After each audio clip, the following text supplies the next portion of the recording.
Huge shout out to the sponsors that keep this podcast rolling. First up, we have CTS Media. If your business needs better content, a fresh website, or full service digital marketing, CTS Media has you covered. Photography, videography, social media management, social media creation, Google Ads, Meta Ads, everything your business needs to look legit online, because let's face it, if you're not doing these things, you're falling behind to your competitors in today's world. Check it out at ctsmedia.org, link in description below. Next up, we have Shred It, You're On. They solve the classic problem every rider has. Your action cam blocks your jersey. Their jerseys keep your kit visible on camera and look sick doing it. Grab one at shreddityouron.com. Finally, we have Gutter Getters, your go-to for home maintenance. Whether it's gutter cleaning, roof care, pressure washing, small repairs, deck repairs, they handle it all. Hit the link or give them a call below.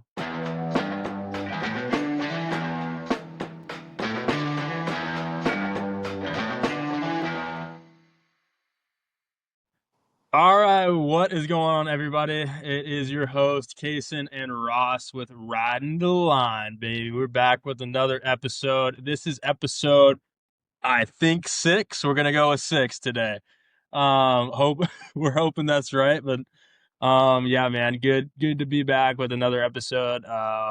Ross and I have been cranking these out. We have gotten some awesome stories on the podcast recently with some awesome people, and we got even more stories coming your way. So thank you guys for listening. Like I say in every podcast, we really appreciate all the positive feedback recently on the socials, the YouTube, and all of the comments that everybody's putting on the podcast platforms, Spotify, Apple, all of it. You guys are awesome. And yeah, like I said, Ross and I aren't asking for anything. We just do this for fun and the joy of getting to talk to people like our guest today.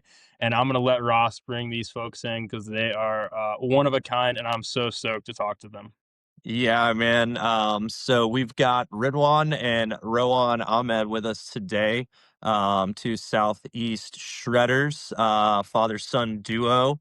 I had the pleasure of meeting these guys when they were living in Atlanta, kind of around town. I remember I always saw this like two-wheel drive yellow Defender cruising around, and I was like, oh man, that thing's funky, dude.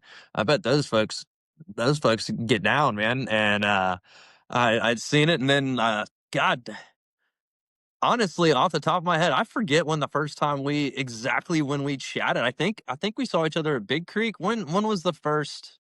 It was at, the place on South Side. Oh, it was down at Southside. That's right. Yeah. So Southside's trail down on the south side of town. Yeah. Went and did some riding. And then I think we just we shared info. Yeah, I remember. Yeah, we shared info on there, and Ridwan just kept kind of hitting me up, telling me where they were going, and I tried to do the same for them. And I think Rowan, you were probably he was 6, 7 at the time. Yeah, probably. Yeah, he was a young buck for sure. And so from my perspective, it's been really cool just watching you grow up and watching your riding progress. And Hold tip on, my Ross. hat to Ross, are you familiar with the 6-7 jokes that are going around with these kids nowadays? Oh dude, I stepped right into that one, man. I couldn't breeze past it, dude. Yeah. There's a certain population that'll hear that and have no idea. I don't know what it means, but I just saw the reaction from them, so I couldn't breathe past it. That went straight over my head. Yeah. But yeah, I've been since he's been 7 or 8, been watching this kid grow up, and it's been cool, dude. Really, really neat to watch you progress. And then also like rid on your dad as well, man. I remember we've talked about everything from like foot position on pedals to attack position and relax position on the bike. And like I've seen both of you guys like hit like your biggest drops to date, and kind of worked from going to like a curb size drop up to what you guys are doing now. So I'm excited to get this one kicked off. And I guess we'll kind of start at the start. Um, let's talk about mountain biking. Like, Ridwan, do you have a background in mountain biking? I know you always had some really cool toys throughout your life, some cool cars, some cool motorcycles, stuff like that. But how did the mountain biking thing really kick off for you guys? You know, when we first started, like when Rowan started riding, I had like none interest in bikes Yeah. specifically. It was almost accidental, right? Like I had a Schwinn in high school as my mode of transportation Okay. because my parents were like, "We're not paying for your insurance." Like you were in New York, right? So Your car insurance. it was like, no. And I loved it. It worked just fine, but I never like looked at it as a sport. And then when he started riding on his balance bike, he was like, he Okay. did not want to stay on the road. So Rowan's thing was, I want to ride off road. So I would run next to him, and he'd be like going through what do you call it, lawns, right? Like he'd just go over people's lawns. And then eventually we were like, okay, we were into trails, and like my wife Virginia and I, like we would hike and stuff, like even before he was around. So we would just go to trails, and he'd be on his bike. And then eventually we kind of looked for like, okay, where can I take this kid that's not, a random hiking trail? And we first found BMX because Mhm. it was like a dirt Okay. track. Yeah. And I think we were just at noonday, or like I found it on Google and was like, oh, let's go check this place out. And it was awesome. Like it was like, this is really cool. And then So was it were you still strider biking at noonday? Or had we graduated to no. pedals at this point? Yeah, you had I think gone yeah, just recently into pedals, right? So he's on Okay. like a 16-inch pedal bike. yeah. Yeah. And the thing was, when he was on a 12-inch bike, I could keep up with him running. But the moment he got on a 16-inch pedal bike, he and his cousin, they're the same age, more or less. And we had the two kids, like, I would go take them out. And on 16, I just couldn't keep up with them. So I was like, I need a bike. So I got a 20-inch little SE BMX bike. All right. Didn't know anything about bikes. I was like, well, I need the smallest adult bike I can find. Here it is. Fast forward a short while later, I Yeah. saw the Zombie Camels had a posting on meetups.com for a social ride. All levels welcome. And I was like, this is it. We need a social ride on a trail with people who are riding bikes. So we show up. I'm on a 20-inch SE with like the worst brake adjustment possible. He is on a he had his bike had upgraded at that point out of a random Walmart bike to a GT BMX bike with a coaster still, right? Coaster brake, Okay. 16-inch. Rocking a coaster Still in brake. our garage right now. It's awesome, right? And then Virginia had the family mountain bike, which was like a 1992 Specialized rock hopper, right? Full All rigid, right. 26-inch, big old honking bar. Yeah, and we showed up, and to the credit of F and the Zombie Camel folks that were there that evening, like I cannot thank these people enough. Instead of like laughing at us in the ridiculous state of affairs, right? They were like, and we were at Soap Creek, right? So Okay. they're going to do the 8 Mile Trail, and we've showed up with this. And F goes, well, if you guys want to go ahead, I'll bring up the rear and bring these guys through. And he did. Like he was so patient with us, and we did half the loop instead of the full loop. Mhm. Yeah. And we made it down with those BMX bikes. That's killer, dude. Soap Creek on a clunker, essentially, man. Yeah. And we were immediately hooked, right? Like that was it. Awesome. What about you, Ro? Like what got you into riding if you can recall like you know, what was it for you? I don't really remember.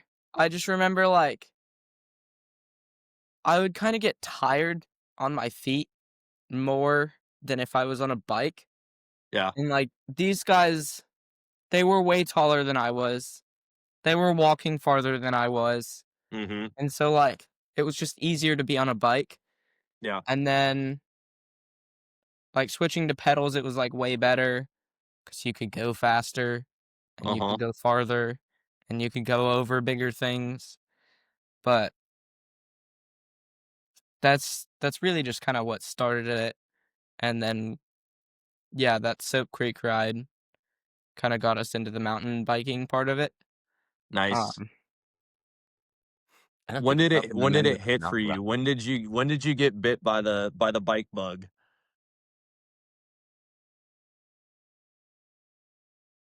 I know it's a tough one. a while ago. A while A ago. while A ago. long time ago. Do you have any recollection of life before biking? No. Okay, there we go. There Boom. we go. You don't. That's a good point. I really just don't.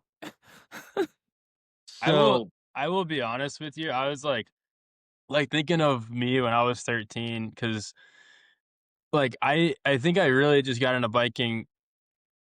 Number one, like a lot of my friends rode just road bikes, right? When we weren't at school, like you would just ride around the neighborhood or like for instance, like I had there was a construction site next to my parents' house for like 10 years. And so we would just go dig and just like build next to these like homes that were under construction and that kind of progressed. So like I definitely think when you're around a lot of people that that ride bikes, I mean you just get that itch, man. And it's especially you're 13 and like that's all and I think I'm very similar. Like I don't remember I'm 24 and I don't remember a time that I didn't have a dirt bike or a bicycle in my life. Like That's awesome. I genuinely don't. Like I've always been hooked on it. And I'm sure you can relate, man. I don't know what I would be doing without a mountain bike. Like I don't know any better. So I can relate there and yeah, that's sick. I'll tell Yeah. you, when Rowan was around four half, something around that age, we came across a video by Seth's Bike Hacks, right? And Okay. that he had a video on North Shore features. Okay. And I remember like there's two things that were like life-changing for Rowan at that time. One was this North Shore features video by Seth because he would all of a sudden he would look at every piece of wood and go, "That's rideable." Right? Like Yeah. he I would can look, hit that. he would look at Yeah. everything and go, "This is a feature," right? Yeah. And between that and we also discovered Red Bull Rampage at that time, right? Again, like Okay. I had no background in this, so we were just kind of like bicycles, right? Mountain bicycles and like Red Bull Rampage and whose Canyon Gap am I thinking of? McGarry. Yeah, the original Canyon Jump, right? Like this is like Rowan figured this out, and he was like, "This is the kind of riding, right? Like that's really what captures his attention." Yeah. And then our front yard in East Atlanta, like Ross, you remember that yard, Oh, right? this is good stuff right here. Oh Yeah. yeah. Oh yeah. So we thought, instead of making stuff in the backyard, let's make stuff in the front yard so other people can ride it and we could share it with the community. And so all of a sudden, like once Rowan started dragging stuff on our front yard and making features, which means like he'd find a 2x4 on the construction site next door, drag it over, 2 cinder blocks, put it on top, and then people started just bringing us stuff, right? Hey, Ridwan, there's a tree down up here, and our neighbor Jason, like he had taken a tree down and he like milled the top of it and then made like little grates on it and then we dragged it over. He drilled a hole through so we could pass a rope through, put it on Yeah. the tow hitch on the Mercedes and like just dragged it down the street. Dragging tree down the street.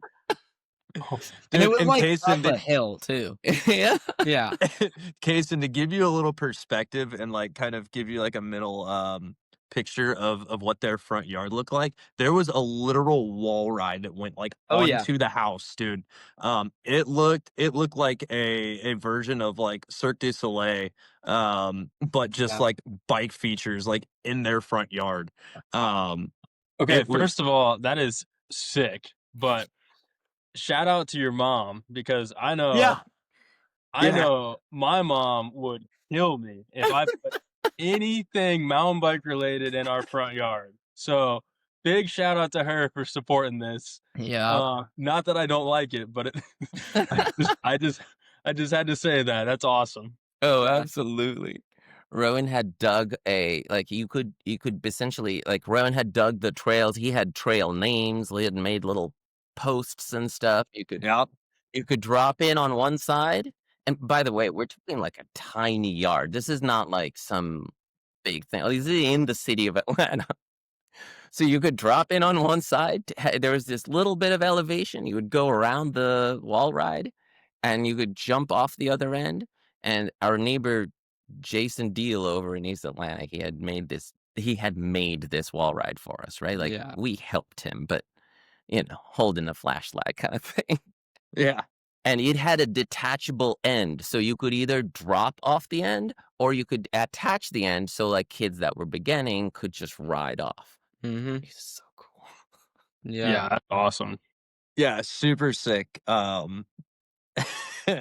Well, because like I remember, yeah, when I was a kid, man, we had a bunch of like fence pickets, that were just extra from the fence that we had built. So like I would literally take fence pickets and like angle them in the corner of Oh, brilliant. like of the fence, and so there's fence pickets holding up fence pickets. Nothing is drilled down. That's how I would make like little wedge kickers. I mean, it would literally be like 10 fence pickets wide, and like if you like split a picket, like no good, bro. So like that's kind of some of the stuff that I did as a kid too. But I will say you guys had it on a way more grand scale. Yeah. And I think, now that I look at especially like Rowan's writing, I think that played like a huge role, just how you guys fostered the interest in it into your style and like the way that you ride now today. Mm-hmm. So I know we were in East Atlanta, and tell us a little bit about, it's a good jumping off point. Tell us a little bit about like your travels. Because you guys have been all over the place, and they have also Ridwan. I took a Rampage trip one year, and these are the kind of folks that they are. He offered his 16-foot Scamp for me to take out to Utah, me and Leah to take out there, throw our bikes in. Like, he gave us this thing for like 10 days.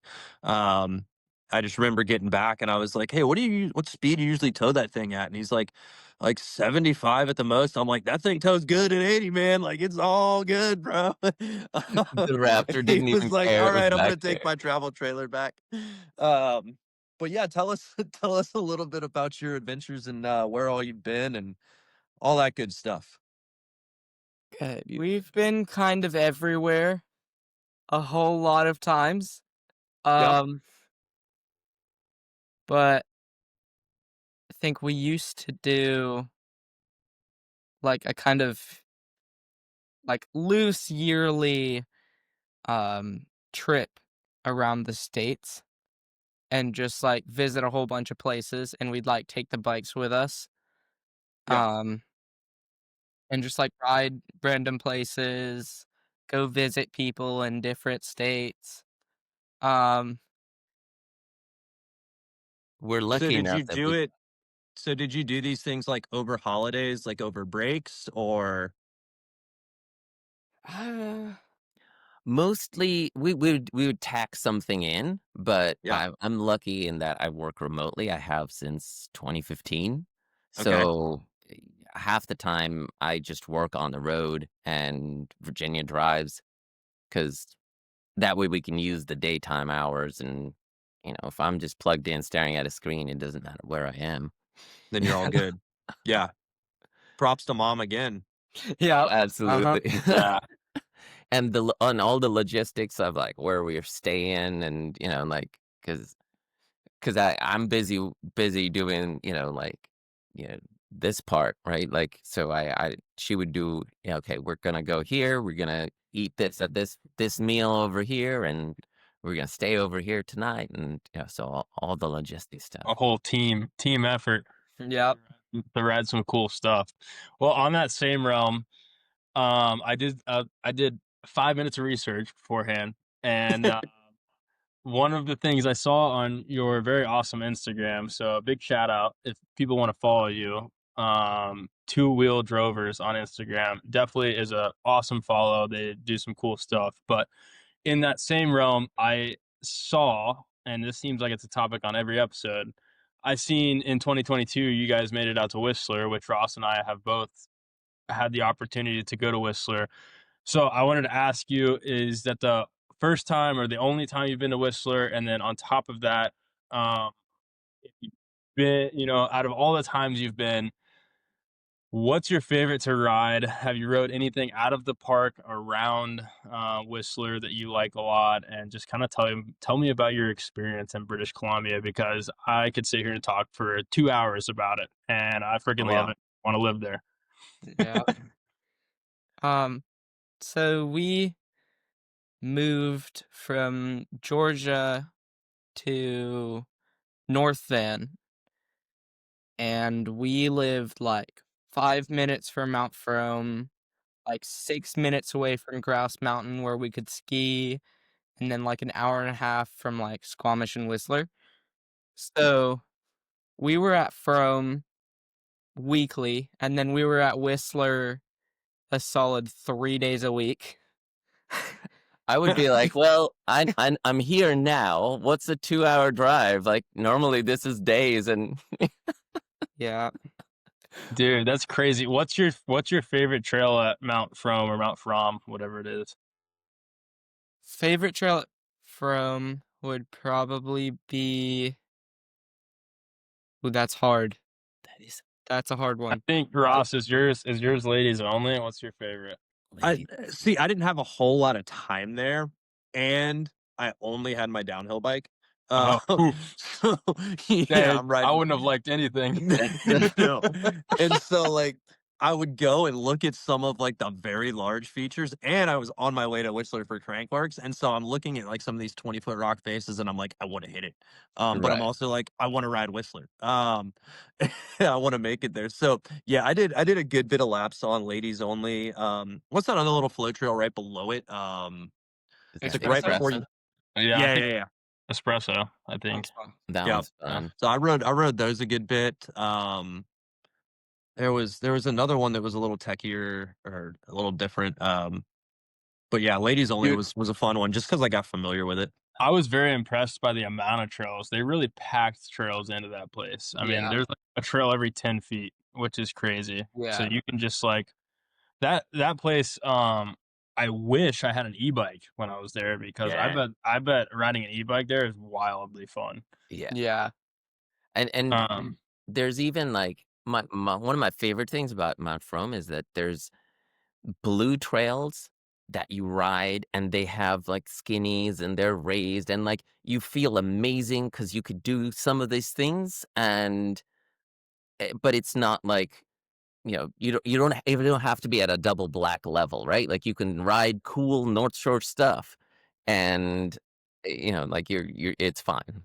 Yeah, I think they definitely, that place gives the opportunity to kind of, which it was great for me. I've only been once, and we hit Mount From on the way back to the airport, so I had I had to catch a flight the day I rode, so I was like very limited. But it was awesome because like I was able to ride, that North Shore style of trail with the wooden features and stuff, and like those crazy rock rolls where you kind of like pitch your bike forward and stuff. And so I really enjoyed that. But yeah, continue on with Whistler. That's crazy. You guys got to live. That's blows my mind, brother. It's it's just amazing.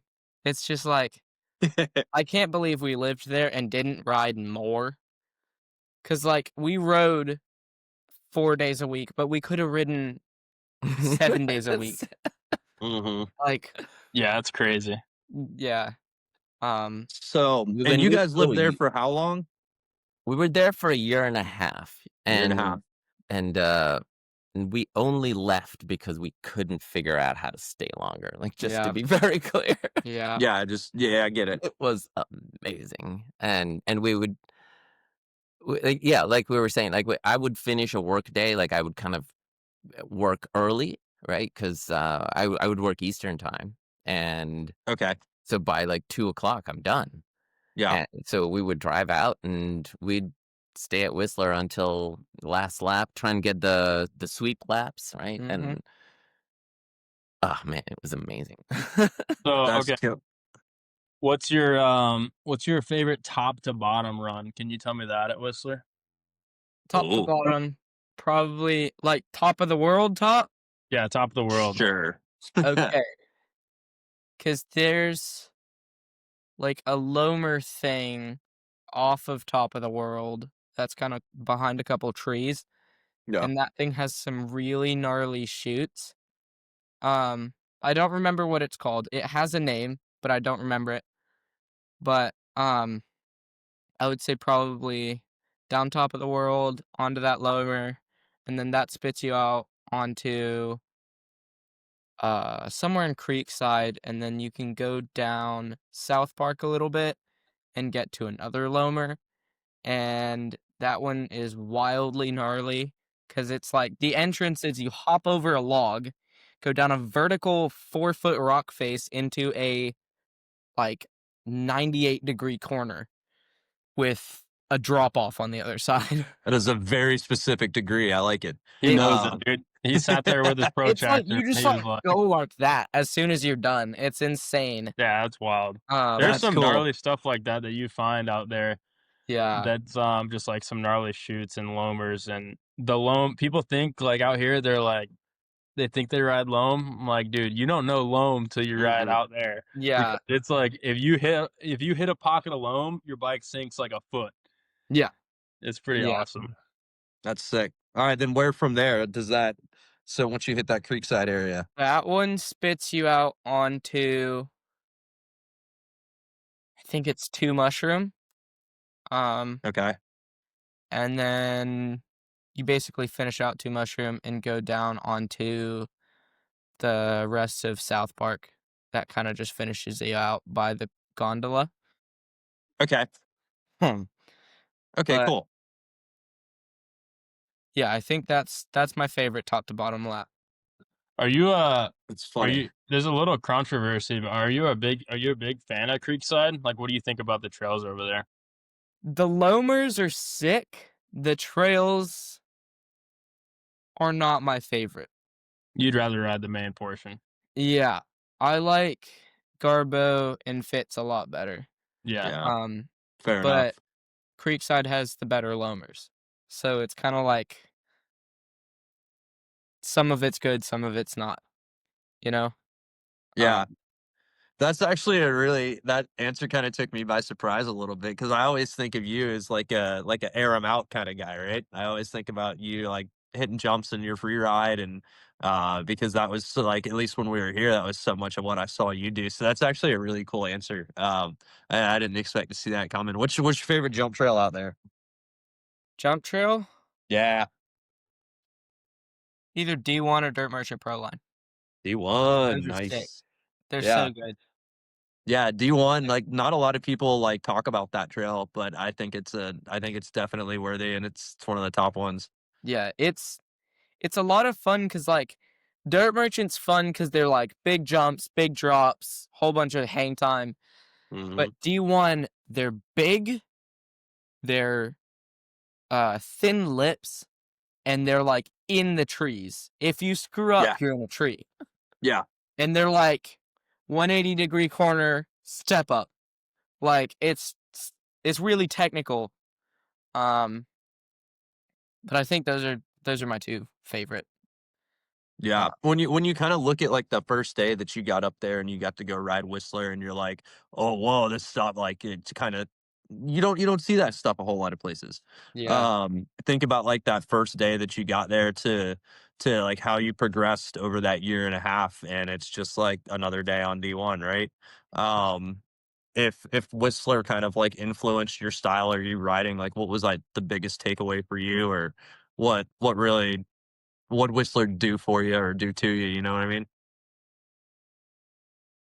I really don't remember the first day I rode at Whistler. Yeah, or just that Um, feeling, whatever. it was kind of just like this place is huge. Yeah. Ninja Cougar. I remember going into that Oh, wooden yeah. part of Ninja Cougar, and Yeah. it was like, Yeah. this is so cool.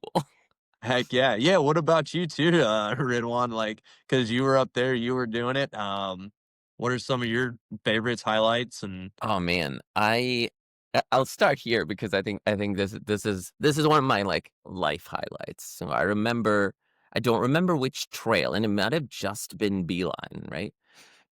But when he was 8, because as a parent, it's really cool to ride with your kid, right? Like it's like amazing. And as I mentioned earlier, I didn't grow up riding or even like thinking about riding, so I took up riding when he did.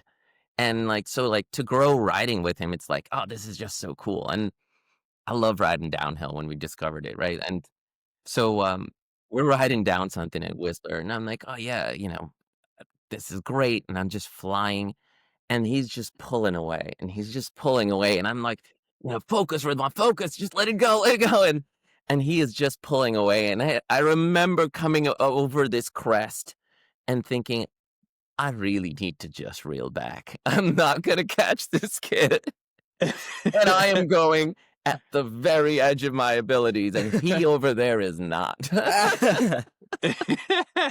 Like that was the Yeah. day I was like, well, I thought I had more years that I'd be able to keep up with him, and he's 8. Here we are. There it goes. dude, that's incredible. So what bikes were you guys riding when you were out there for most of that time period? When like Whistler bikes, I guess. I had a GT Fury, a 2015 Fury. I've ridden you, that bike. you were on the GT? Yeah, Okay. I had bought that just before we left, and then I've ridden that bike. Yeah. yeah, You did the canyon gap you ever? did the canyon Yeah. gap on that I bike. canyon yeah. gap that bike. Yeah. I used to try and imagine it was the bike that was holding me back, and then Ross takes my bike and goes over the canyon gap. I'm like, well,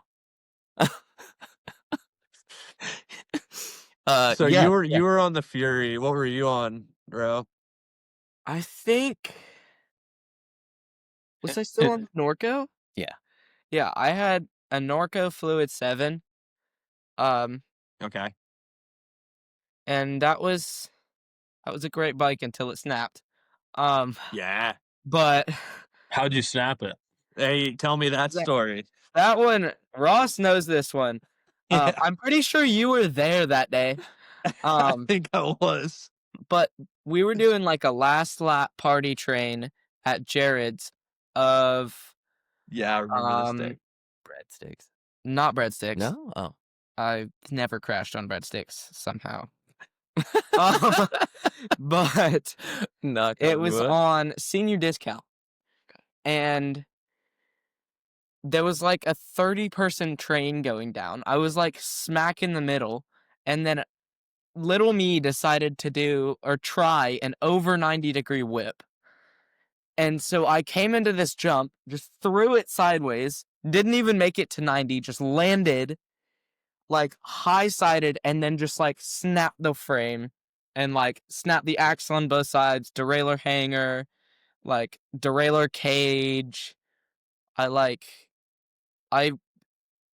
broke that bike in And a lot of subsequently ways. walked away. And I walked away. Yeah. There you go.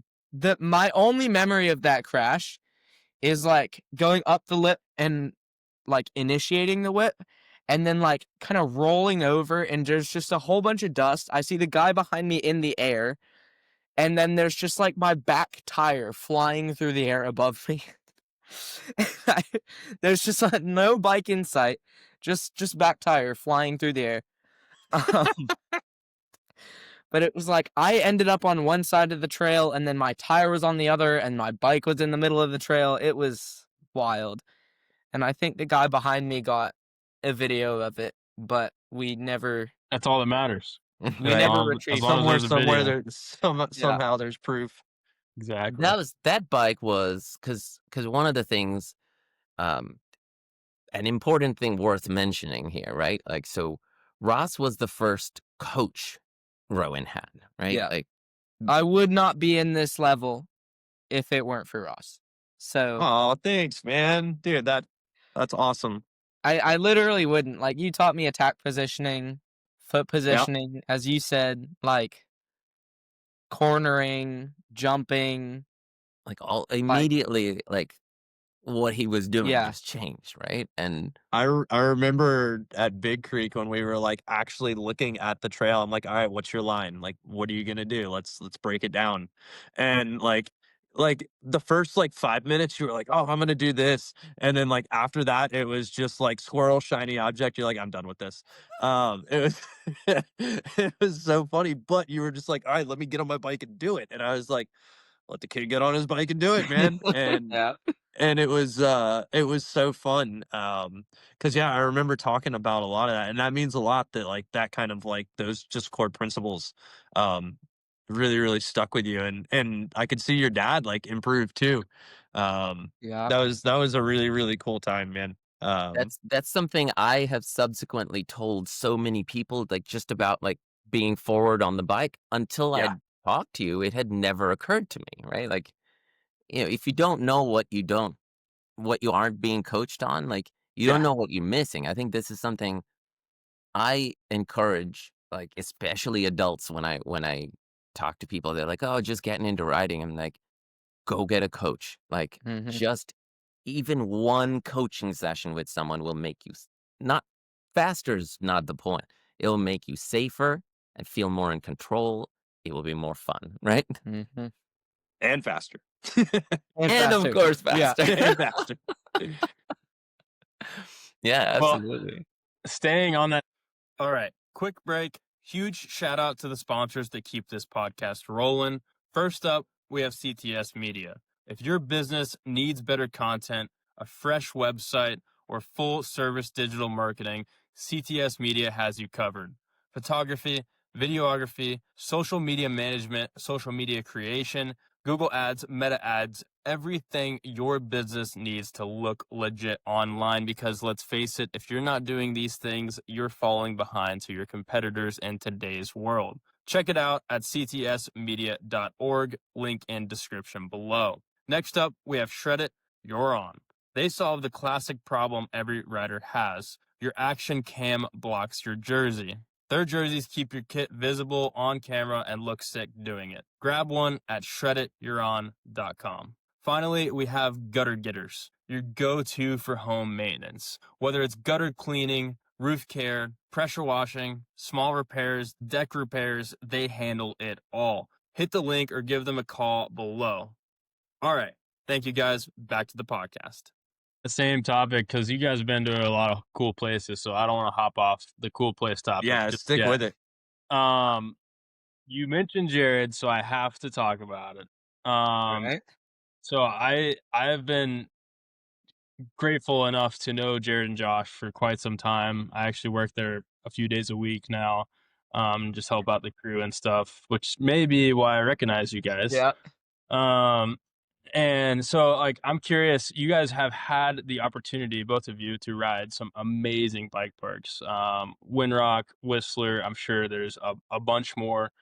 And so what do you think Jared's does really great? What do you love about Jared's? And then not so much a negative, but like, what do you think, from riding other bike parks, what do you think they could do differently, to kind of, better themselves compared to these other bike parks? But yeah, mainly what do you like so much and what brings you back? So I really love it because I live here in Knoxville and we've got Windrock an hour away. And that's only tech. They've got 2, 3 jump trails, and they're not very jumpy trails. They're technical jump trails.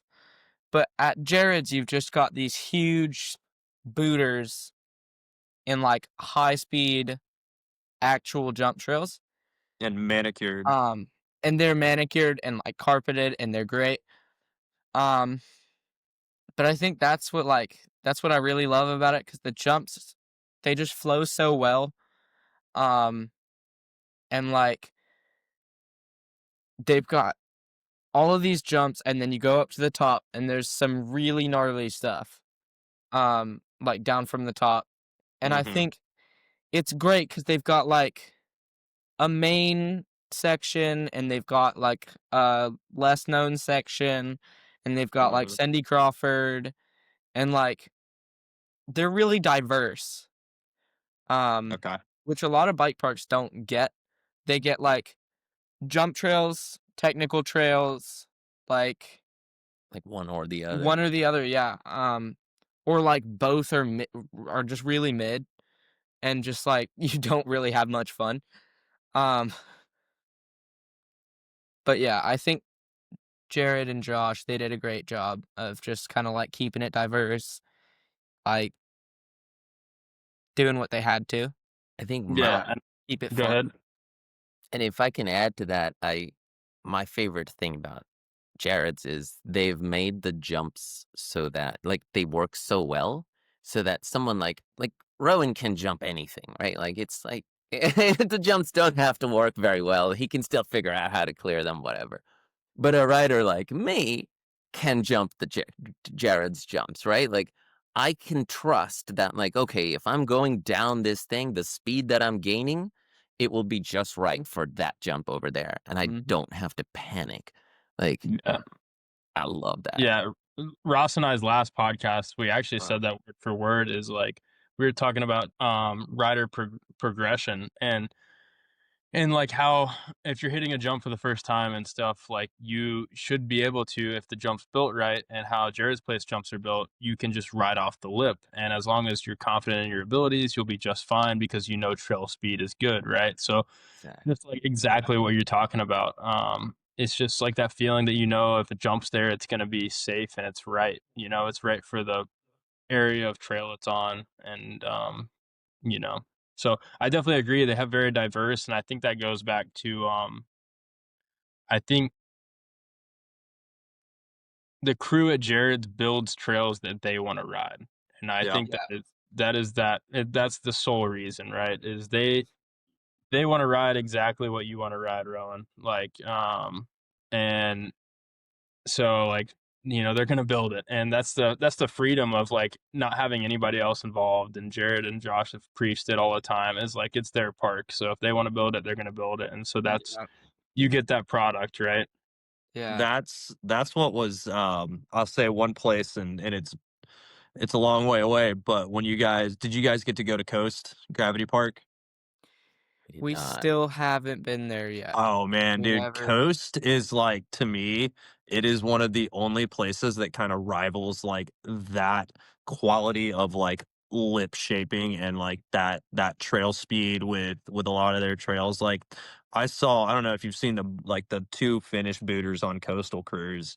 I mean, I was talking to Case and I was like, I feel like FMX jumps, man. They're huge, and I was terrified of them. And somebody was like, dude, he's like, just follow me in, like literal like trail speed, take a crank, and you're good. And it was incredible how much time the coastal guys like spent out there manicuring and making this like a jump park. And that being said too, it is very heavily like a jump flow park, and that was the kind of style of riding that they wanted to do, and they did an incredible job at it. But over there, yeah, you don't have a whole lot of tech, and I think Jared's like in a place like the Southeast where you wouldn't expect to have those two styles of riding mix, like we've kind of got it.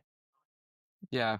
Yeah, I feel like between Jared's, like between the jumps at Jared's and the tech at Windrock, Yeah. it is unbelievable. And we have literally ridden so many parks around the country and up in Canada, a lot in the.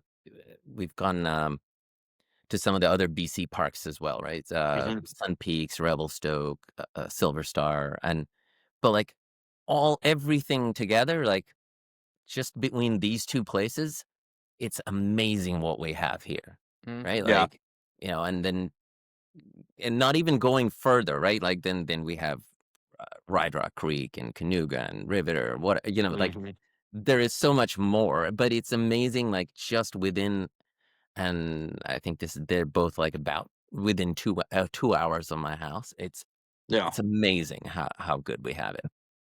I want to That's ask. cool. Sorry, Yeah, real go quick, ahead, buddy. Ross.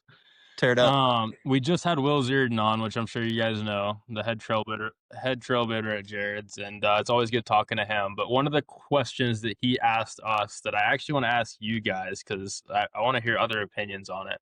One of the questions he asked us is if we were to build a new trail at Jared's place, or change a trail in any type of way, what would we do? So I want to get your individual takes on this of what you would do on the mountain if you had the control over it. All right. I kind of have two separate options. Either like a dirt jump line just straight down the mountain, just like vert landing, vert landing, vert landing, just like all the way down the mountain.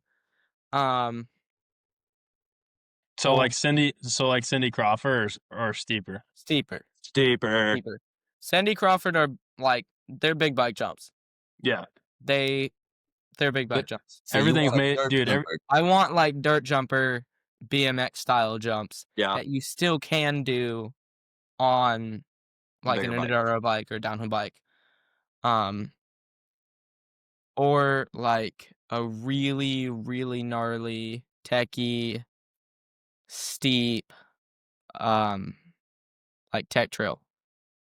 Like Like just steeper than Dongfeng and Local Pro.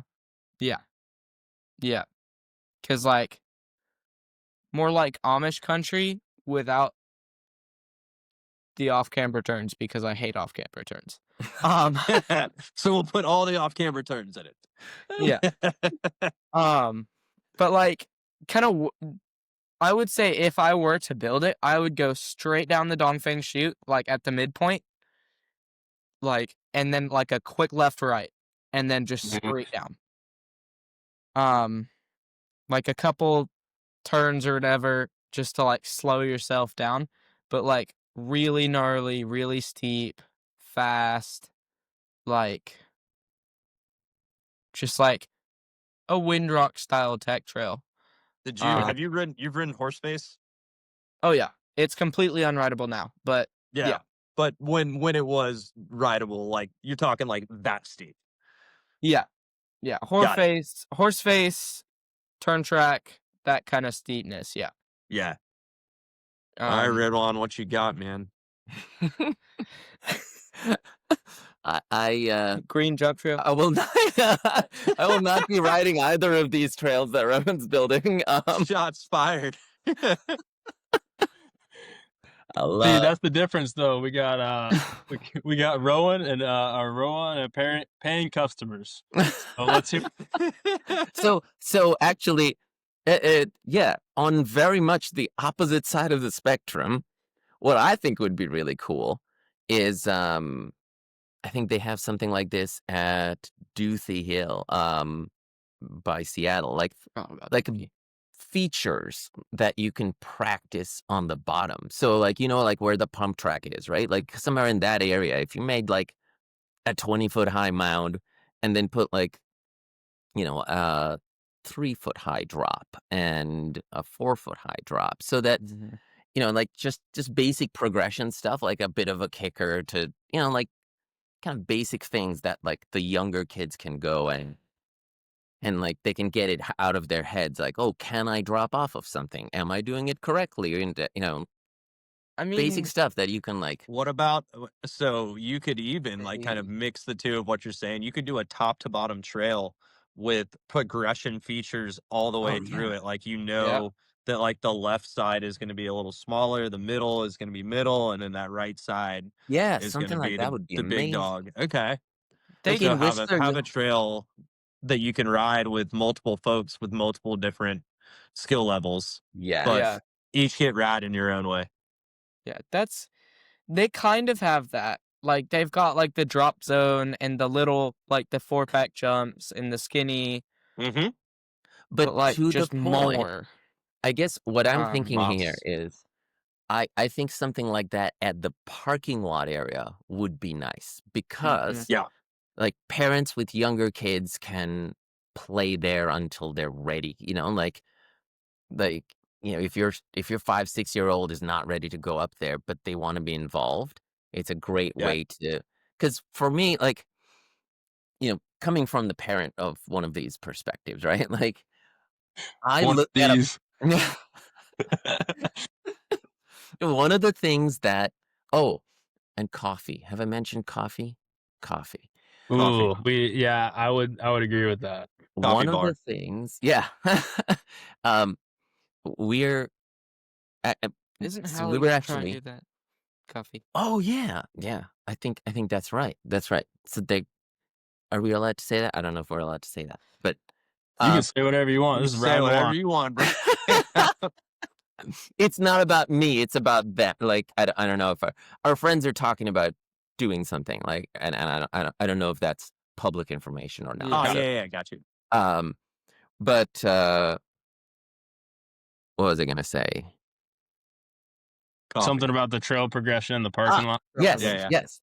Parking lot trails, right? Because I think there's a lot of times parents have to deal with like multiple kids, right? If I have a 13-year-old and also a 7-year-old, all of a sudden it's like, oh, I want to go to Jared's. Oh, well, we can't because, what are we going to do with your brother, right?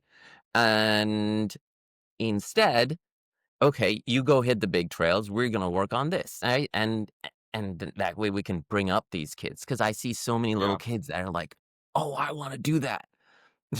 And not all of them are ready to go hit the big trails just now. Not Yeah, and I ready to get think- on that shuttle yet. Yeah. If you guys have been to Blankets Creek in a while, like the progression jumps that Jared and Josh actually just finished with trail armor, it was pretty recent, but I think something like that is all you need, and they have a little pump track, and there's always been talks. I mean, there's talks about everything all the time, but there's always ideas, right? So many things to do. Yeah, and there's always been talks about Jared and Josh own that land behind the shop, that unused, that was originally going to be a jump trail. And I think that is going to eventually be some more XC style trails that are better for kids, which is a good plan. But I don't know if that's even, I'm sure it's been thought of, but to like the level that you're thinking of, I think it's a tremendous idea. Yeah, I'm on board 100% with that. I think it's great. It'd be cool. It would be Killer. dope. They All right.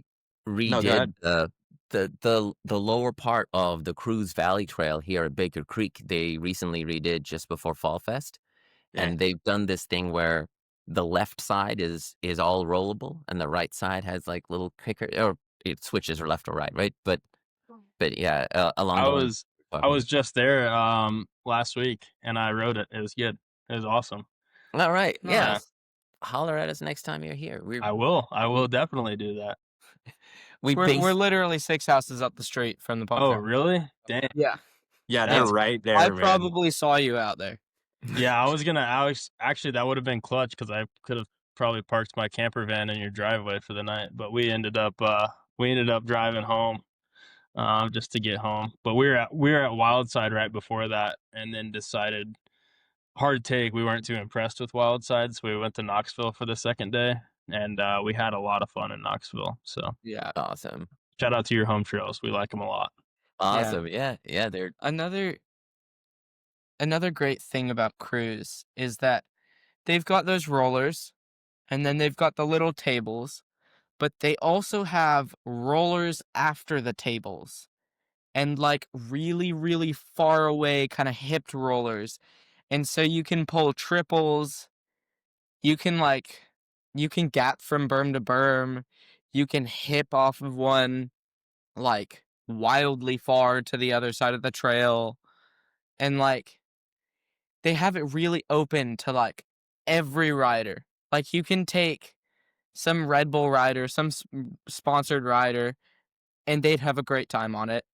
Or you can take like my neighbor, he's 5. He can like he's just learning to go like this off his bars on the street, and like he has a great time on it too. I'm learning And, that like- same thing, bro. No. Yeah. The way you treat your bikes, I would assume so. I know, right? You might. So that's good.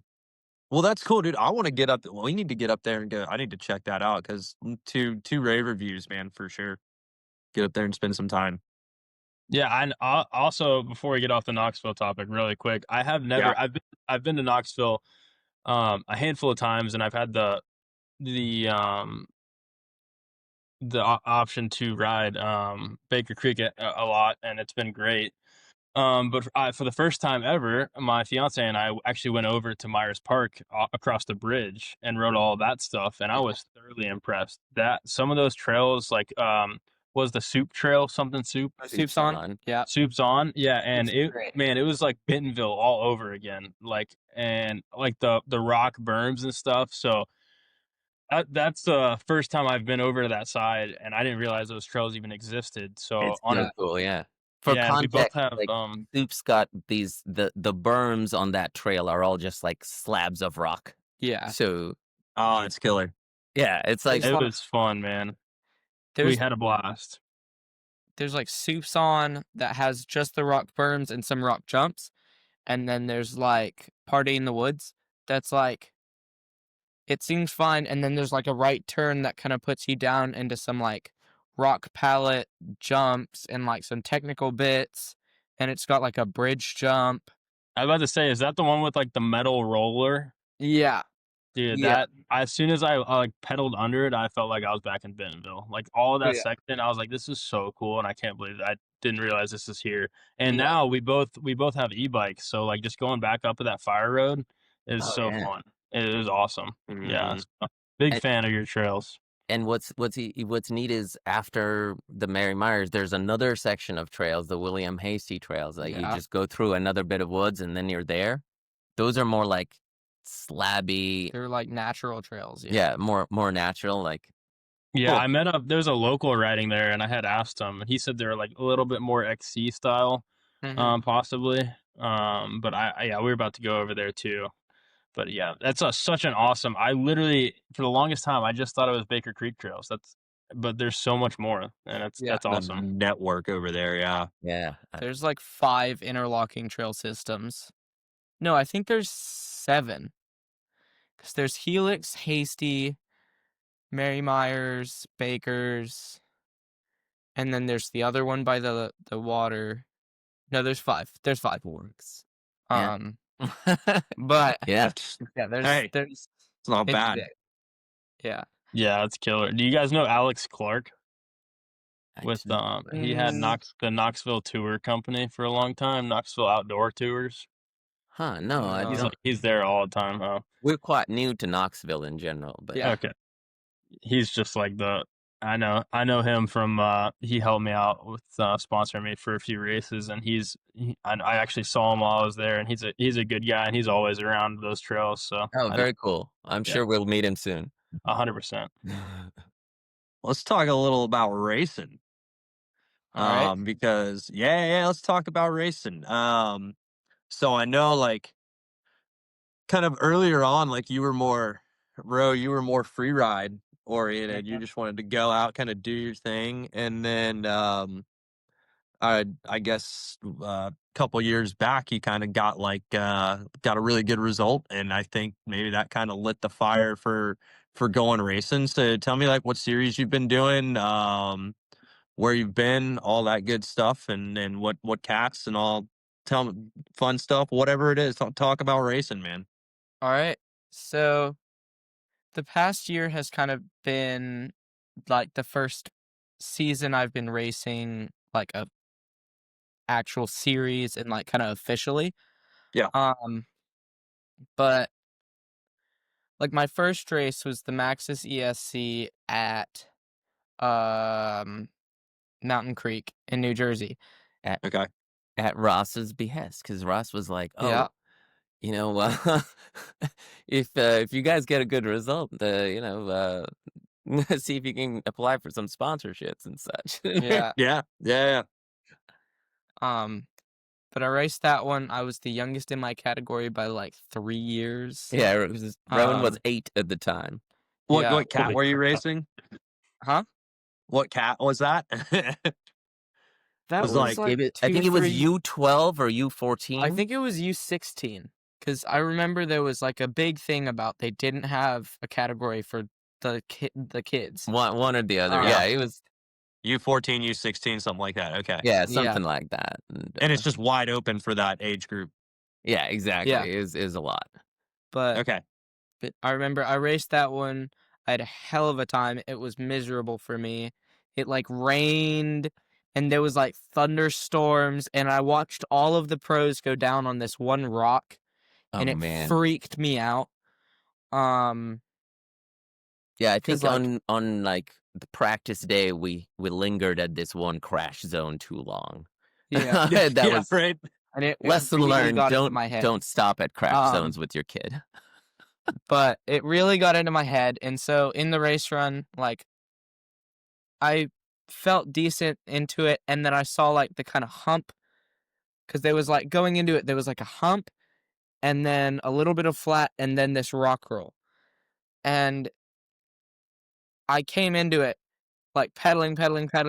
Oh, there's the hump, now I gotta get off the bike, walked over the hump, walked across the flat section, slid down on my butt, down the rock roll, and, like, tried to get onto my bike, fell over, because, like, there was a guy with a chainsaw, and, like, I got scared because of that, and so I got on the bike, and I was, like, shaking, and I fell over, and then I got back on the bike, and I finally kept riding, and it was just, like, it was miserable because I was, like, cold, But you and kept riding and you finished. it was not my best race.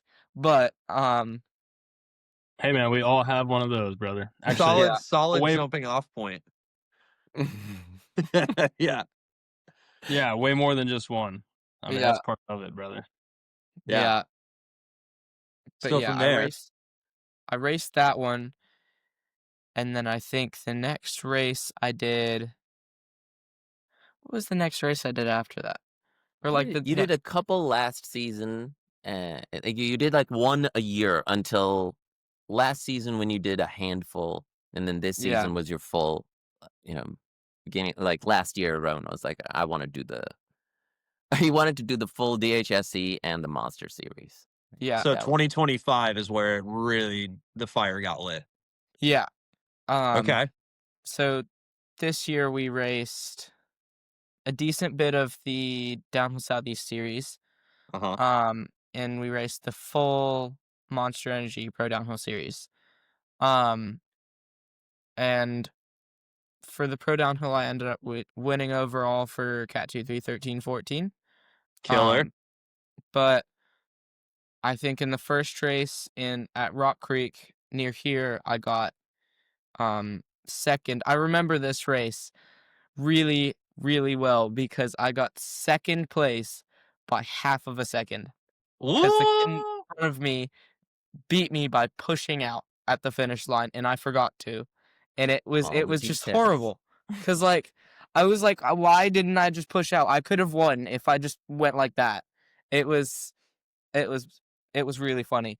But there was that race, and then there was the Mountain Creek race. And I got third on a single speed because we had broken my derailleur, and it was like it was wild. So you had you had a bunch of good results, like a bunch of podiums. Yeah. But definitely it's been a huge learning experience for us as as team managers. Right. Because it's like you just there's just things you don't know that you could expect, right? Like, oh, we've got a new set of wheels, we've got good air in the tires, everything should be fine, but that's not always how it goes. And we started this race off, this season off, the very first race of this season. Rowan's doing the Gravity Carolinas Rattlesnake Enduro. Rowan takes 2 runs or something down, and he comes up to me and he's like, I think my fork's blown. I'm like, what do you mean your fork's blown? It doesn't just happen. And sure enough, I'm looking at it. Well, it's surely making a strange noise. And so I start like looking for people who know better than I, and everybody takes a look and they're like, "That's a Fox 36. Yeah, it's the what is the Fit 2 damper," and like, those don't Yeah. break. And they would kind of push on it, and then it would make this noise, and they, oh no, you broke it. so so Rowan did that race on a rental bike. That one was kind of crazy Okay. because the rental bike was too big for me. Oh yeah, because they didn't have the right size. They didn't have the right size. Um, and for some reason, I decided to T-bog one of the jumps in the race run. Sounds about So right. yeah. But I was on a rental bike. I didn't quite feel right on it, and then I just came up to the step up, and I was like, I should scrub it, but you know what? I'm just gonna T-bog it. And so I just like T-bogged it, and then I kept pedaling, and I like slipped a pedal on the next section, and I'm like, crap, I shouldn't have T-bogged. But yeah, I ended up getting third on that one. Hey, T-bogging in the third. But Not, not a bad start. But personally, for me, I feel like I won because I was racing against Weston and Camden from the trio behind bars. So there was Okay. really no chance at first or second. There's always a chance. You know, if they crashed out. But yeah, You're right. at the time. Yeah. But yeah, they were a little fast for me. But And the next yeah. couple of races, so the other funny thing about having a teenager, preteen go on a bike is always you're just looking at sizes, right? Like, oh gosh, when's he gonna grow out of it? When's he gonna grow out of it? What bike are we And gonna buy next year? right, and we had started this year looking just fine on this Nolly Warden we had, and it was a Oh, size this thing's small and tiny Rowan. now. Yeah, that's the thing. It wasn't at the beginning of the year. December, it was just fine. In specs, it looked good. And then the kid, like 3 months in, he shows up at a race, and our friend John is like, Ridwan, that bike is so small. And him, like, here, just let him race. So he just gave him what was it? A stump jumper? It was a Specialized something or other. I don't remember, but it was carbon, and it had carbon wheels was and carbon terrified. bars, and he was scared for like everything I in was his like, life. please, does he It was have to amazing. race? But as these things go, it's all about the racing community is just so awesome. Like mountain bike community in general, racing. It's like people look at you and go, "Hey, man, like you need help with this. Here's something I can help you with, right?" And The biggest thing is like, yes, I need help. Like Yeah. to admit when you need help. absolutely, and even like bike sizing stuff, right? So he was big on his bike. I'm like, I don't know, but like I just don't have the funds right now, and like we weren't planning for this just yet.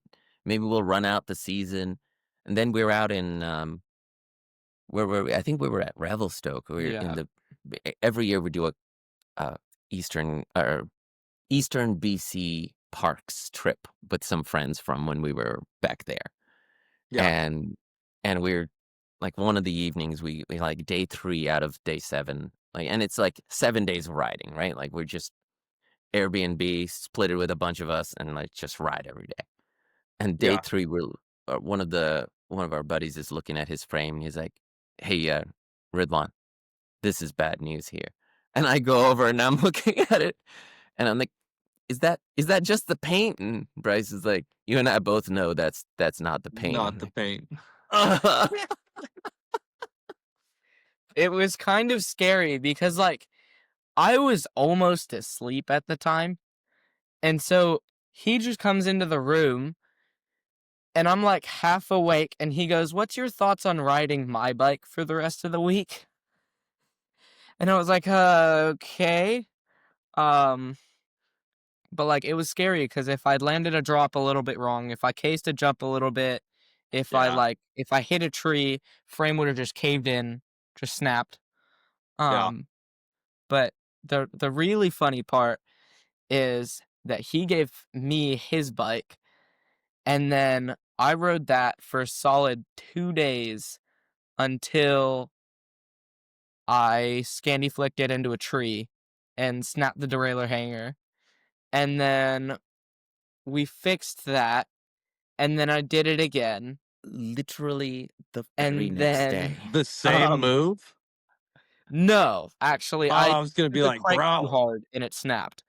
And then the the day after that, in the morning, I landed on a rock and it snapped. And then the day after that, Right, I don't recount just all of the like expensive things. It's making me nervous just thinking about it again. oh no, I broke 7 or 8 derailleurs that trip. So and I had already upshot, now I broken no 2 longer on the use nollie. derailleurs. Bro, you are single speed for life, man. Yes. I hope you're riding GX because anything else, man, y'all gonna be broke. His bike is still chainless. Yeah, It's hilarious. I'm like, you know what? I don't need this mess. So I just ride chainless Yeah. now. My Supreme is just chainless. It's your Aaron Gwyn bike. Yeah. Well, I'm almost as fast. so right.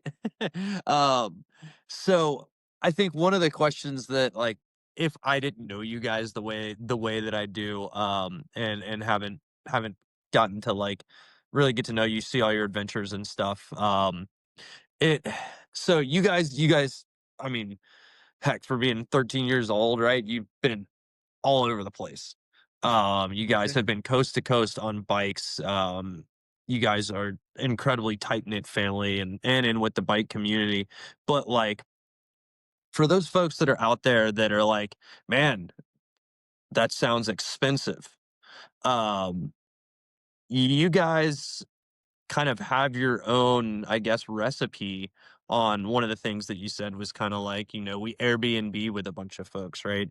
But how do you are there any things that like really make it work for you that give you guys, I know one working remote, but how do you like find the time to kind of do all this stuff? Because like even like when I think about it, I'm like, and I'm kind of rooted with what I do like at home, the remote thing. But what else would you say are like some of the keys that like allow you guys to really move around to go attend the races? Like, how do you can you do it on a budget? What are a lot of those things that you've just picked up on the way that you can maybe share with some folks? Yeah. Let's see. Uh, one of the biggest things is we have you mentioned our little 16-foot Scamp. Yeah. And this 1984 16-foot Scamp that we bought off of a sweet old couple, like it was not ready for the life it was going to go into, right? Yeah. But there is nothing like having uh and to the point being that's all you need, right? Like it's got sleeping room for the three of us. It's got a 3-burner stove so we can cook, and that's it, right? It's like, so what that does is it makes it so you can show up somewhere and you don't have to pay for accommodations, right? And accommodations is Yeah. such a huge part of budgeting. And once you that's $150 minimum at most places, especially bike parks, like Yeah. Mhm. so I think that's one of the biggest things about and we had this conversation with Rowan, right? Like, okay, you want to do this thing, like we can make it happen, but we can't be going out to eat because so and so else is going out to eat, and we can't Yeah. stay at the nice hotel because it's just not. We can't do both, right? So it's like, all right, we'll do the race, and we'll we'll essentially we do groceries just like we would at home, right? We buy the same kind of stuff, and we eat wonderfully, and like we would at home, and Hmm. that's I think that's the biggest part, right? Like accommodations and food, like just keeping it simple, because Yeah. eating out adds so fast, right? Yeah.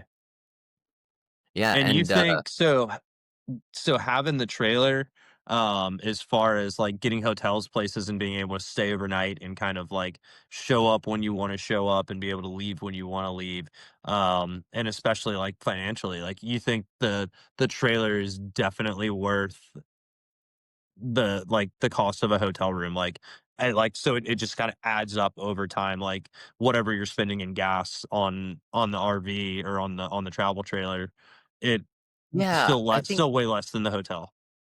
Yeah. if you do it often enough, and I think that's the key, right? Because Okay. yeah, like if you just do it every, let's say you were gonna do it for like 2 or 3 weeks in a year, then maybe it's not worth the hassle of Maybe the not worth storage it. and the maintenance and so on and so forth, right? Mhm. And things do break over time, and you know, um, uh, we had we had to have like a whole frame redone this year for that thing, right? Oh, yeah. But Yeah. for us, as many like just this summer, we left our house in Knoxville in late June, and we came back in.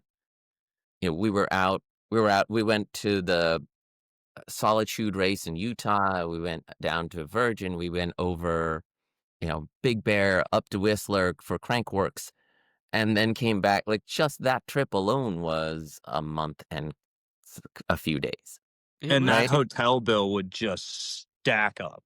Yeah. Can you Yeah. imagine several Yeah. nights at Okay. Whistler? Oh my gosh, right? Yeah. Dude, the Whistler hotel rooms at Crankworks were going for, like, almost $2,000 a night. Yep. It's Yep. insane. It's Meanwhile, we like just drove 2 miles down the road and stayed by a river, and it was quiet, and it's pretty, and it was just there. That's killer. So I think that's like I hear a lot of people like trying to kind of figure out how to manage the travel and like even if they're even if they're not staying somewhere necessarily a week, but say they're doing a whole series or something like that. I think a lot of folks really have that question: how can we make it like economical? And I think being able to watch you guys over the years just go and do and seeing like how well you have utilized that Scamp, uh, has it opened my eyes, dude. Like I still click through like Facebook Marketplace like all the time. I'm like, all right, let me find a Scamp. Let me find a Scamp. Um, like I want a Yeah, travel I trailer mean, so bad, but I kind of like want to do it the way you guys like. I want like an old school like early '90s travel trailer where I can roll the moto up in there. oh Um, man, that would be so cool. Yeah, it's and huge shout out to Sean Leader and the Southern yeah, Gravity Boys because Sean Leader, Ezra, Colby, yeah. because they basically, so what happens over time, the frame just kind of deteriorates, right? So they were like, okay. okay, for what you guys are trying to do, like you're just gonna keep taking this all over the place, and you're in Forest Service roads and stuff, right? We don't like properly go off roading, but we go off road enough, Yes. and so they basically built us this like big old frame essentially around the old frame. It's like cradling everything. It's like, okay, forget that. We're gonna do the job out here, right? And it's just so cool. Yeah.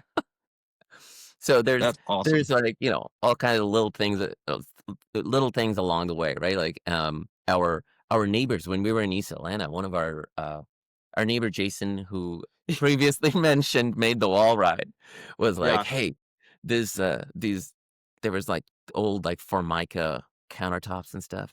He's like, "No, we're just gonna get this big old butcher block and make the counters." Right? So he like cut all of this out. Our other neighbor was like, "Oh, we got to clean up this wiring. You can't leave like this." And Scott helped clean up all the wiring and like and we've got art on it from our friend Rich. Mhm. Um, his Instagram is Coastal Aleco, and I'll say this because the art is so cool, and it's like Yeah. nothing I could ever create, right? Like it is not in my range remotely, and people always comment on it, and like it's again, it's like all these people coming together, right? Like and I feel like when you have those older, like, interesting things, that happens, whereas if I had gone out and bought a brand new Sprinter, it probably just not the same experience, right? Mhm. There's where you messed up, Cason. Yeah. Yeah. Hey, it's not brand new, man. Sprinters are still cool. I They're definitely so want one. cool. and I built it. And I built it myself. So Oh, You I'm did. that's You I'm did pretty do the yeah, build that's- out. I in don't that have one, that yeah. kind of time. That's pretty sick. All right, quick break. Huge shout out to the sponsors that keep this podcast rolling. First up, we have CTS Media. If your business needs better content, a fresh website, or full service digital marketing, CTS Media has you covered. Photography, videography, social media management, social media creation, Google Ads, Meta Ads, everything your business needs to look legit online, because let's face it, if you're not doing these things, you're falling behind to your competitors in today's world. Check it out at ctsmedia.org, link in description below. Next up, we have Shred It, You're On. They solve the classic problem every rider has. Your action cam blocks your jersey. Their jerseys keep your kit visible on camera and look sick doing it. Grab one at shreddityouron.com. Finally, we have Gutter Getters, your go-to for home maintenance. Whether it's gutter cleaning, roof care, pressure washing, small repairs, deck repairs, they handle it all. Hit the link or give them a call below. All right. Thank you guys. Back to the podcast. Yeah, no, he did. Now I have a question, because I want to share my screen real quick with you guys, if you can see this. Let's see if it'll work. I've never tried this. Okay, it's not gonna work, but Still looking at your that's okay. face. So Hold up I'm your phone. doing my research. I see a teardrop trailer, and from like Oh. 2019, 2018 that you guys had. That is, I want to know the story behind this. Did you guys build it? How did it work? I mean, like, what happened? What is this about? That was, I'll tell you, at that time we had, and I don't know if it's in the thing you're looking at, like we had our a Mercedes E500 wagon with dual MagnaFlows. I did see that. It's kind of And- great. Yeah. God, it just looked so good and it sounded so good. But anyway, that teardrop was our first foray into having a camper, right? So Virginia and I had always been camping like since we were young, right? And it was fine, but I don't remember how we got the idea. We saw this thing. We did not buy it. We bought it as seen there, mostly. And we thought we'd give it a try because it looked cool, and then went with the car. And we wanted one from like Chesapeake Lightcraft, which is a boat looking thing. Like they make just gorgeous things. But this one was like a few $100s. And so it is literally just what you see inside. There's and like somebody just made this teardrop shaped box, and it was like a queen size mattress this inside, and that's it. It was on like a U-Haul trailer frame. see. Yeah, it was Oh, not. that's crazy. Yeah, it's a basic, like, not even as fancy as a U-Haul trailer, right? Like a Home Depot, like, Yeah, it's like Or- a 5x5 trailer or Yeah. something. It's yeah, crazy. something like that. Oh, that's cool. And speaking of, the Mercedes is super cool. You're talking about how cool that car is. Heck We yeah. gotta bring up the Defender. So, what made you get this Fender? How long have you had it? And what's the story behind this thing? Oh man, that was one of those things. It was actually just when I got from my first remote job, and we had recently gotten rid of our second car, because when Rowan was born, we had a Cooper S convertible, Mhm. and it turned out it was like putting your top down so you can take the baby in and out was not the most convenient way to put a baby in and out of a car. So we were like, no, this Wait, is so you actually had to do that every time? 100%. Oh, that's funny. So and then the other thing was, because of how small it was, you're when you have a baby seat, you don't want it to touch the passenger seat. You need some gap. But my wife is all of 5'10", so she couldn't sit next to me. So if I were driving, she would sit behind me. The passenger seat is all the way pushed forward.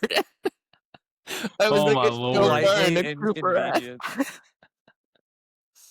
But anyway, so so we had to get rid of that car, and then I was at this juncture when I didn't need a serious car, right? I could have anything, and I was like, oh, this is cool.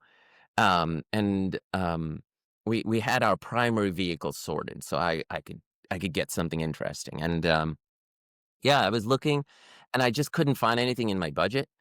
And because Defenders were like, they hadn't quite skyrocketed, but they were already just a bit popular, right? And What was the one car that you had found?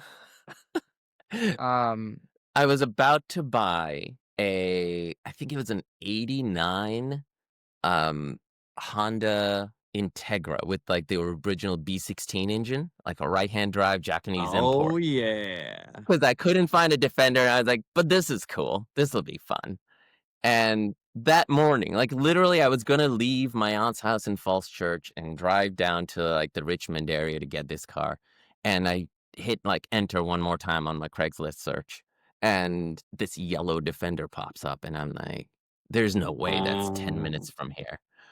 And so I'm like, Virginia, let's go look at this. And so we go and look at it, and Rowan's, this is like 2014 June, so he's like a tiny toddler at that time, right? So I asked my aunts if they could just hang on to him, and we went and looked at it, and we were like, it's yellow, and it just works, right? Like it was like the guy selling it was like Pim and I are still good friends, and he was like, hey, this is a simple car, it just goes. This is not your $100,000 restoration, like, but this thing just goes, right? And it was, to this day, like one of my favorite things about it is like, we leave the country for a month, we come back, get in, start, and she'll just go. It's fantastic. That's awesome. Yeah, I was gonna ask about the reliability because I see a photo here of it on a tow truck, but I'm sure that's just that was us moving up here, I think. Is it on the Yeah. Penske or yeah, it says off to get the transfer case resealed. okay, yeah. So it's had a couple of things, but in like shortly after. Okay, so there's a good one. So because I do a lot of things like before really knowing what I'm getting into. So I would agree. Yes. I bought this Defender, and then we were shortly after moving down to Atlanta from Maryland. And I really didn't understand that a 2.5 liter normally aspirated diesel pulling a Defender, all of like 60 horsepower, right? I think it's 62 horsepower from the factory. It did not occur to me that this was not the tool to tow my GTI. It's a diesel, man. Full of stuff. Hey, 2.3 liter and 7.3 power stroke, same thing, man. So yeah, we just roll out onto the freeway, and I just cannot accelerate for the life of me. And I'm just driving along, and our cat Elliot's on my lap, and he's like, "What's going on?" And just car's just screaming away. I'm like, this is really not good. So eventually I call Pim. I'm like, hey man, car's just not accelerating. And he goes, Ridwan, what are you doing with it? And I said, oh, I'm just towing the GTI. Like, it's not that serious. And he was like, what? No. Oh, that's funny. So yeah, that was after we successfully negotiated our way to Atlanta anyway. My newfound Land Rover Atlanta friends were like, hey, you owe her a treat. And what we ended up doing is getting a more modern, a 93 engine, a 200 TDI it's called. So it's a more modern Land Rover engine. And with that thing, when we did that, we did a lot of the hoses and stuff, like head gasket. And like, it was like, putting in an engine, let's just sort out the basic, right? And knock on wood, after that, she's been like, it's literally our daily driver. Like you just drive it, and it just does. Yeah, that thing's sweet. That's a cool story. What year is it? It's an '86. Yeah, that's awesome. That thing's 1 year younger than I am. That's wild. Yeah. But, and I will say, like, to your credit, like, Case and I were talking a little bit before the podcast. I was like, if if I had if I had $1 for every message that Ridwan has sent me and is like, "Hey, what do you think about this bike? What do you think about this wheel set?" And it's his and to your credit, you incessantly search for the things that you need. Like, Ridwan will go to the end of the earth to find the thing that he thinks is going to work, right? And then he's He going never to buys it. He will never buy it. He'll always threaten to and just be like, like, "I'm "Oh, gonna do I it." said I'll be there." No, never buys it. Hey Oh my man, god. that's what we all do on the couch at 10 p.m. is scroll Facebook Marketplace. You're not the only one. But That's the thing. I think it is absolutely incredible, your the constant journey of learning and education, that you put yourself on voluntarily, um, is absolutely, I think, one of the most noble things, and like that any human has endeavored.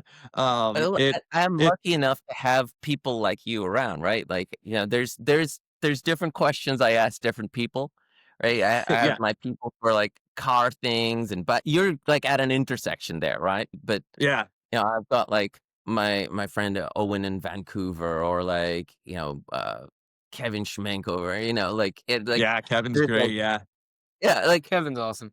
I ask Kevin bike questions, like hey man, should I get this crank? I just sent him some a crank set the other day, and he just responds no. And I was like, oh, all right. Why? It looks so good. He's like, those are for a kid's bike. I'm like, oh, I missed they were 140s. I love the no. No.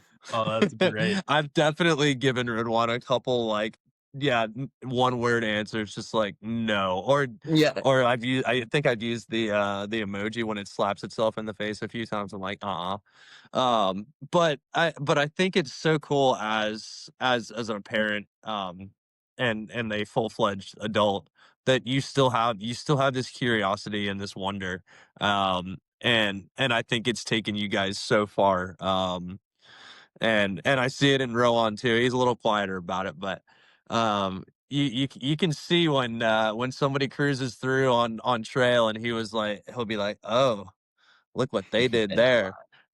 He's like, I am curious. I don't know what that was, but I'm curious. I want to figure that out, man. You Yeah. definitely see it passed on, generation to generation. So it's neat, and I think that's one of the things about you guys is you ask questions, you find out. You don't just like sit there and not ask the questions. Mhm. Like when we were learning, man, that's what Rowan did. He would ask me stuff, and Ridwan, especially, dude. He lots of questions. So all those folks out there that might be just trying to get into it, yeah, just be curious. I appreciate it. Thank you. Well, brother, I'm looking at, again, doing my research while we're talking, and I see a whole lot of toboggans on your page. You Oh, yeah. love doing T-bogs, right? Oh, yeah. It seems like your favorite trick, and I also love doing T-bogs. I was telling Ross on the last podcast that I started doing them again, and they're a blast. But I wanted to ask, you clearly like doing T-bogs. What else do you like doing on a bike? And like, what is like one of your favorite things that you just like is a go-to? I Yeah. see like a little tuck no hander here as well. But what else do you like doing? So on the dirt jumper, I'm kind of more varied. Like I can sort of knack. I can sort of can. I can lander pretty well.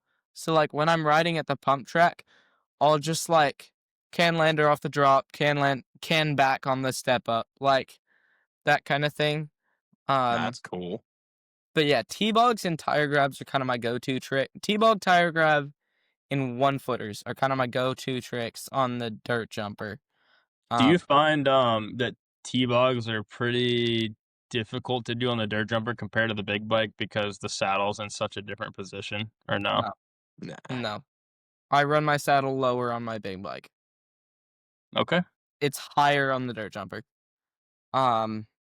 Dude, you had the one hand, one footer, didn't you, at the jump jam? Yeah, at the Quick 6 jump jam this year, I learned one hand, one footers. And Yeah. so now I can 1 foot T-bog pretty well. So those are also a go-to. But they're kind of like a combo of like a 1 foot and a T-bog. So Yeah, like it looks so it's good. just variations. But on Sweet. Dude. Yeah, that's sick. on the big bike, I usually do like mostly just T-bogs and one-handers because I can't really suey at all. Um, Yeah. I think I've gotten like 4 good ones, and one of them, the most recent one, I landed completely flat on the drop. So I like Well, it was that's my the first time problem, doing a dude. trail, and like I came into this, it felt good. I went for a suey, and I'm like, I'm supposed to be landing already. But That's yeah, pretty gnarly. Sui's on drops are scary. they're I learned Sui's pretty good, and I was doing Sui's for a long time. And actually, I finally got them for a while, where I actually like threw the bike forward and like got them leaned back, which was yeah. like if you know getting to Yeah. that point from going like just doing a Sui like this to actually doing a real Sui was a Mhm. crazy progression, because it takes you got to just do it, like you just have to throw the bike forward. It's Yeah. so scary. I just Sounds don't have the confidence for that. Like Yeah. it's just too scary. And Uh, you're running flats all the time, right? Because I run flats until 2 weeks. until like 2 weeks ago. yeah, because Um, I was people are gonna make fun of me, but I cheated with my suicides because I didn't have to have the saddle pinched all the way because I was clipped Yeah. in. Dude, that was Yeah. gonna be. I almost let that one slip, but I was like, no, I'm gonna keep Cason's secret. So you. No, I was clipped in. But hey, man, whatever you gotta do, brother. yeah. Right? If you can, it's still a suey. Yeah, It's still a suey. and tossing the bike forward like that clipped in is pretty terrifying. Yeah. Yeah, dude. Because if that goes wrong, you're along for the You're ride. just toast. Oh my god. Yeah. Yeah. Yeah, So Rowan what do started. you want to learn? Oh, go ahead. I was just Go gonna say ahead. that he just started clips like fun Yeah. at the Jared race, right? Like Yeah. it was like just like 2 days ago. He was like, "I'm gonna try it." I was like, "Okay, nothing to lose here." So, I got shoes, like a brand new pair of 510s from a Mhm. guy at Bentonville Rail Yard on like the out weekend of of Fall somebody's Fest. trunk. Out of somebody's trunk. He was like, we were kind of all at the top of the jump line, and he like kind of generally just goes like, hey, does anyone here ride clips? Because I've got a pair of clip shoes that I don't need, and I'll give them to you for $20. And I'm like, I'll take them. Butter. Nice. But like That's $20 for a pair of brand new 510s. But I got those, and then I never used them because we never got around to buying pedals and cleats. So I just gave them to my neighbor across the street here, and he had a pair of clip pedals and cleats, and so he ran them for a little while, and then he decided he liked flats better. And so I was like, "Hey, what's your thoughts on like giving me the shoes back?" And he was like, "Yeah, you can have the shoes. You can also have these pedals and the cleats, and there's another pair of pedals that you can take if you want." And I'm like, "No, I'm fine, but I'll just take the pedals and the cleats." So I just took a pair of Shimano pedals, cleats, Yeah. and then I just kind of started on clips. But You like them on um, the race bike? oh yeah, oh yeah, Yeah. I think it um, really helps when you're racing and you're on the clock. I think they yeah, make a huge difference. they really And then do. yeah, I like to ride flat when I'm not on the clock. Yeah, yeah. Yeah, that's how I roll. You can just like 1-footer so much easier because like I can 1-footer clipped in. But you have to clip out on the lip. And so you have to clip out, like, pushing your heel towards the bike and then 1-footer. And it's just Yeah, like, it's no kind thanks, of weird. dude. And then It's landing is a whole nother beast. Mm-hmm. yeah. Because you have to land with your foot in the wrong position and then clip back in before something else comes up. It's, You got to go straight to clip, bro. yeah. That's the hard part. That's how that. I've gotten 2 1-footers where I unclipped in the air 1 foot and then clipped back in and then landed, but I've not done it since. Nice. Um, That's still impressive. That's pretty kick ass. He just did the coolest thing the other day because I like watch him do stuff, and it's like watching my magic oh, show, right? yesterday? And a few days ago, where he flew out of the lip on the pump track and 180'd and landed backwards, and then faked his way across, and then 180'd back into the other side, right? Like there's like a depression, That's pretty right? sick. It was That so was cool. fun. It took me a long time to get it. Yeah, but Um, you know, that's for any good But you trick. got Let's it. do. Yeah.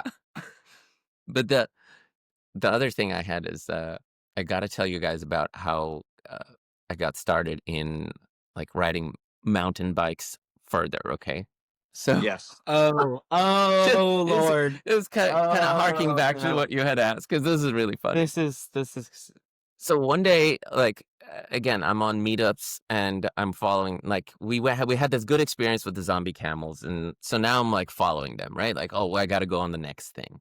And so I see this trip posted, and it's a trip, right? So we live in Atlanta. It's a trip to Chattanooga. Let's go for the weekend, ride the Enterprise trails and Mm-hmm. some other trail system, and it was like I still remember it was mentioned that you know this is not a beginner trip, right? Like you know advanced, like high intermediate to advanced. This is going to be serious. Make sure you're ready. And I'm reading this going, I play soccer a couple of days, you know, or not a couple of days a week, a couple of days a month, right? Yeah. I know how to ride a bike. And I had just got my first mountain bike, like my first nice mountain bike, right? Because the nice. specialized rigid was Virginia's, and I had gotten a 1998 Schwinn Mesa with front suspension, and I was Oh yeah. and the which was, by the way, the last year Schwinn was American owned, right? So I was like, this is legit.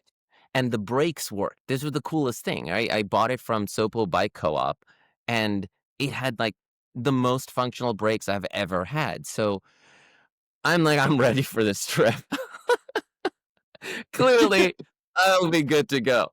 And one of the guys in the group is like, "Oh, I'm leaving from the area. If you want, we can carpool." I'm like, "Yeah, great." So he comes to pick me up, and he sees my bike, and he goes, "Oh, wow." And I was like, "Yeah, isn't it sweet?" Meanwhile, he's got like a newer Ibis or whatever, you know, like full suspension, like proper modern bike. This is in 2017 or so, right? Like, so like mountain bikes were a long way from 1998.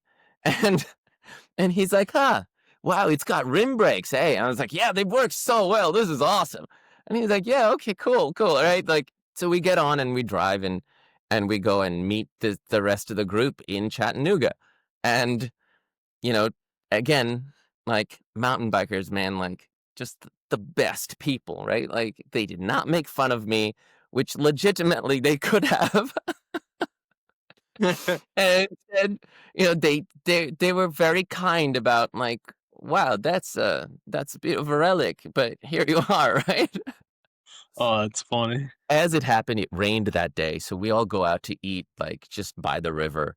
And what do I do? Like going around the wet boardwalk, I just slide out like poof, and like hit my no. knee. There's a big old like I'm bleeding. There's Oh no. first day, we haven't even done anything. Like in retrospect, I cannot imagine what these people were thinking. Like, then day 2, we're like, all right, we're gonna go out to the trails. They're good to go. They're open today. Yeah. We're heading out to the trails, and I'm like, oh guys, can we stop by a Walmart? I need a helmet because I've forgotten mine. So go to the trails with a Walmart helmet, like highlighter green, and I'm Oh my driving in. God. And the very first, like, we go roll into, I don't remember what the trail is called, but it's like right off the parking lot, but it's got like a reasonably nice, or in in my memory, the steepest roll in I have ever seen. And I'm looking at it and like, well, I'm all in now. Luckily, my BMX skill, just I made it, right? They were way faster than me in every section, but like I rode it through, especially climbing. Turns out they were all like regional climbing, XC winners and stuff, and I Oh, didn't Lord. know. But yeah, mountain bikers are the best people. Like it's so good. They're just glad you're out there, man. Heck And yeah. I guess like I'm sure now they I laughed feel that about way it. about beginners, right? What'd you say? Sorry, Cason, what did you say? No, I just didn't understand what you said. Oh, Sorry. I was just saying that now I understand. Like, if a beginner shows up to something, I'm like, yeah, all right, but Yeah, I'm glad you're here. Let's get this done, right? it puts some perspective to it for sure. Yeah, absolutely. Well, y'all, Well, Ross, Awesome. I think we've killed it, and this man, has thank been you guys. fun. This is so awesome. I know it's been good, and hearing the stories, and I can't wait for the next time we have you guys on, because it's got to happen again. Because your progression, I'm sure, Ron, and is just going up, and it only can do good things from here. So I can't wait to have you on again, brother, Thank you. and both of you for sure. Thank you guys so much for having us. This was so much fun. Yeah. Hey, absolutely. But I think we kind of covered on socials. We got Two Wheeled Rovers at Two Wheeled Rover on Instagram, right? Any other social channels that you guys have? I'm Dads with Cars. Dads with Cars. Yeah, it's more random and a lot of cars and motorcycles because Yeah, there's some cool stuff on there Yeah. as well.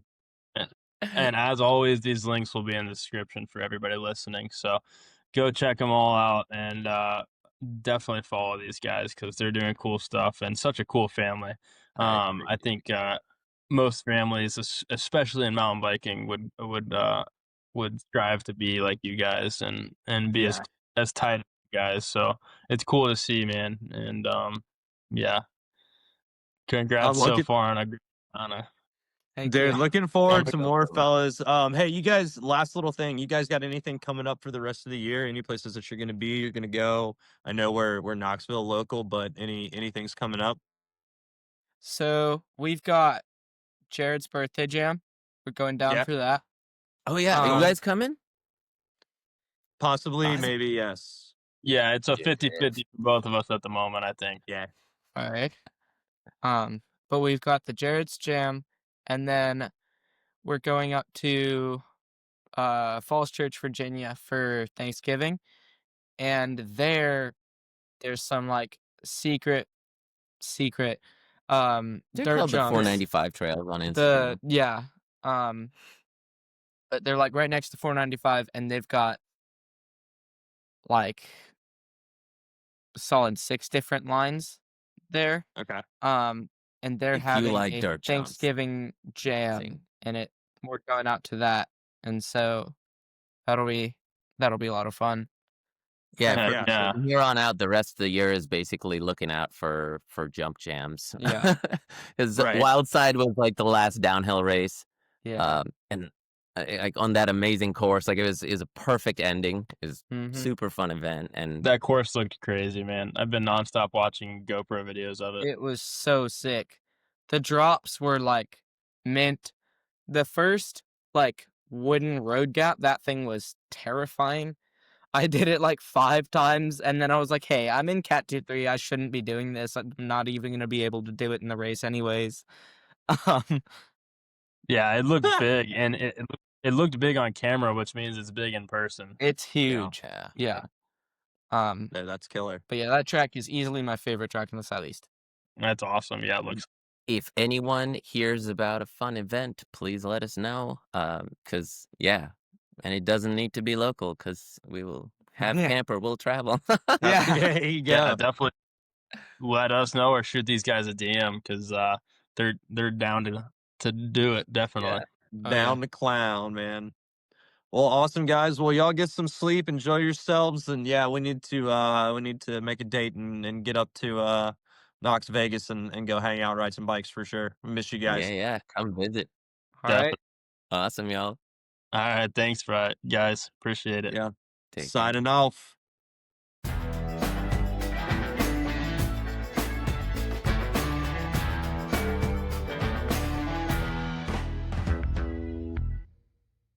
Huge shout out to the sponsors that keep this podcast rolling. First up, we have CTS Media. If your business needs better content, a fresh website, or full service digital marketing, CTS Media has you covered. Photography, videography, social media management, social media creation, Google Ads, Meta Ads, everything your business needs to look legit online, because let's face it, if you're not doing these things, you're falling behind to your competitors in today's world. Check it out at ctsmedia.org, link in description below. Next up, we have Shred It, You're On. They solve the classic problem every rider has. Your action cam blocks your jersey. Their jerseys keep your kit visible on camera and look sick doing it. Grab one at shreddityouron.com. Finally, we have Gutter Getters, your go-to for home maintenance. Whether it's gutter cleaning, roof care, pressure washing, small repairs, deck repairs, they handle it all. Hit the link or give them a call below.